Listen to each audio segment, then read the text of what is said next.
ఇప్పుడు అమరావతి రాజధానిగా ఆమోదించారు. ఒక విశాఖ వాసి ఉండి మీరు ఎలా ఫీల్ అవుతున్నారు? అక్కడ రాజధాని రావడం వల్ల మన చుట్టుపక్కల విశాఖపట్నం కానీ, కర్నూలు, చిత్తూరు ఇవన్నీ చాలా స్పీడ్ గా డెవలప్మెంట్ అవుతుంది. ఎలా అనిపిస్తుంది? నేనైతే చాలా హ్యాపీ ఫీల్ అవుతానండి. అమరావతి ఇప్పుడు దాకా కూడా మనకి 2013-14లో ఇడిపోయింది రాష్ట్రం, తెలంగాణ అండ్ ఆంధ్ర.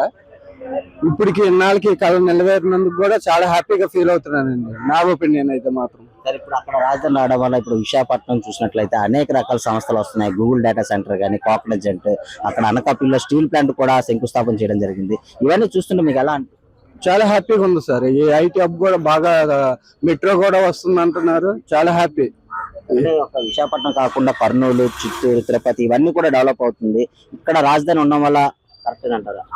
అమరావతి రాజధాని ఉండడం కరెక్టే సార్. ఇటు వైజాగ్ డెవలప్ అవుతుంది, అటు కర్నూలు, చిత్తూరు, తిరుపతి ప్రతి ఒక్కటి కూడా డెవలప్ అవుతుంది. బాగుంది. టోటల్ గా అయితే ఒక నమ్మకం అనేది ఏర్పడింది అంటారు ఏపీ ప్రజలకి. కూటమి ప్రభుత్వం వచ్చిన తర్వాత బాగానే ఉంది.